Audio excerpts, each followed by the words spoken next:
1 Nephi chapter 8.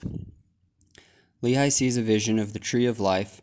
He partakes of its fruit and desires his family to do likewise. He sees a rod of iron, a straight and narrow path, and the mist of darkness that enshrouds men. Sariah, Nephi, and Sam partake of the fruit, but Laman and Lemuel refuse. And it came to pass that we had gathered together all manner of seeds of every kind, both of grain of every kind, and also of the seeds of fruit of every kind. And it came to pass that while my father tarried in the wilderness, he spake unto us, saying, Behold, I have dreamed a dream, or in other words, I have seen a vision. And behold, because of the thing which I have seen, I have reason to rejoice in the Lord, because of Nephi and also of Sam. For I have reason to suppose that they, and also many of their seed, will be saved. But behold, Laman and Lemuel, I fear exceedingly because of you. For behold, methought I saw in my dream a dark and dreary wilderness. And it came to pass that I saw a man, and he was dressed in a white robe, and he came and stood before me. And it came to pass that he spake unto me, and bade me follow him.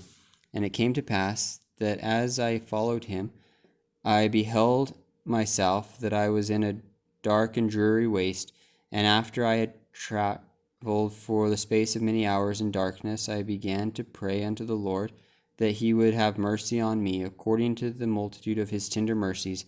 And it came to pass, after I had prayed unto the Lord, I beheld a large and spacious building.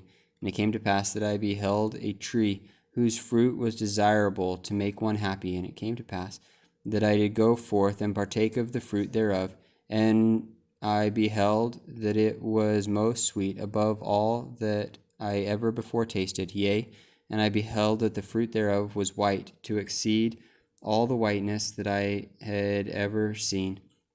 And as I partook of the fruit thereof, it filled my soul with exceedingly great joy. Wherefore I began to be desirous that my family should partake of it also. For I knew that it was desirable above all other fruit. And as I cast my eyes round about, that perhaps I might discover my family also, I beheld a river of water, and it ran along, and it was near the tree of which I was partaking the fruit. And I looked to behold from whence it came, and I saw the head thereof a little way off. And at the head thereof I beheld your mother, Sariah, and Sam, and Nephi, and they stood as if they knew not whither they should go. And it came to pass that I beckoned unto them, and I also did say unto them with a loud voice, that they should come unto me, and partake of the fruit which was desirable above all other fruit.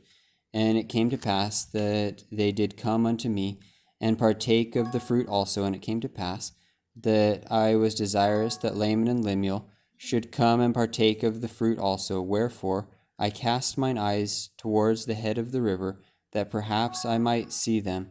And it came to pass that I saw them, but they would not come unto me and partake of the fruit. And I beheld a rod of iron, and it extended along the bank of the river, and led to the tree by which I stood. And I beheld a straight and narrow path, which came along by the rod of iron, even to the tree by which I stood. And it also led by the head of the fountain unto a large and spacious field, as if it had been a world. And I saw numberless concourses of people, many of whom were pressing forward, that they might obtain the path which led unto the tree by which I stood. And it came to pass that they did come forth and commence in the path which led to the tree. And it came to pass that there arose a mist of darkness, yea, even an exceedingly great mist of darkness, insomuch that they who had commenced in the path did lose their way, that they wandered off and were lost.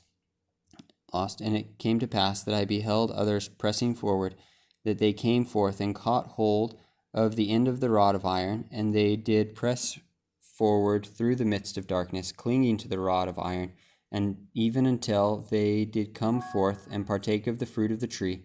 And after they had partaken of the fruit of the tree, they did cast their eyes about as if they were ashamed. And I also cast my eyes round about, and beheld on the other side of the river of water, a great and spacious building, and it stood as it were in the air, high above the earth, and it was filled with people, both old and young, both male and female, and their manner of dress was exceedingly fine, and they were in the attitude of mocking and pointing their fingers towards those who had come at and were partaking of the fruit. And after they had tasted of the fruit, they were ashamed because of those that were scoffing at them, and they fell away into forbidden paths and were lost.